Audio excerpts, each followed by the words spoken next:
যিশুর 2013তম জন্মোৎসব উদযাপনের প্রস্তুতি প্রায় শেষ। তবে এবছর টানা রাজনৈতিক কর্মসূচির কারণে কিছুটা ভাটা পড়েছে খ্রিস্ট ধর্মাবলম্বীদের সবচেয়ে বড় উৎসবের আনন্দে। এবছর বড়দিনের আনন্দ, তার মধ্যে কিছুটা আমাদের মনে একটু বিষণ্ণতা রয়েছে।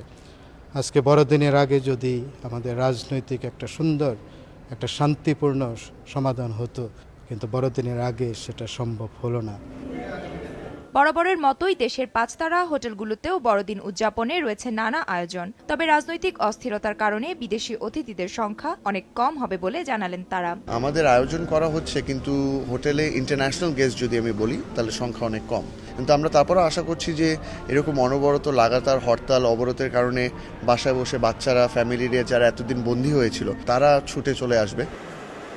শত উদ্বেগ আর উৎকণ্ঠার মধ্যেও খ্রিস্টান পরিবারগুলোতে উৎসব আয়োজনের কমতি নেই। সাজানো হয়েছে ক্রিসমাস ট্রি, যিশুর জন্মস্থানের আদলে তৈরি হয়েছে গোশালা, বাদ যায়নি রঙিন আলোয় বাড়ি সাজানো। সারা বছরে আমাদের একটাই বড় প্রোগ্রাম ক্রিসমাস, সো সবসময় ওয়েট করি ক্রিসমাসের জন্য। ক্রিসমাসের সবচেয়ে বেশি ভালো লাগে গিফট পেতে, আর at the same time gift দিতেও ভালো লাগে। যীশুখ্রিস্ট এই পৃথিবীতে এসেছিলেন শান্তির বাণী নিয়ে, তদ্রূপ আমরাও কামনা করব সবার সার্বিক মঙ্গল।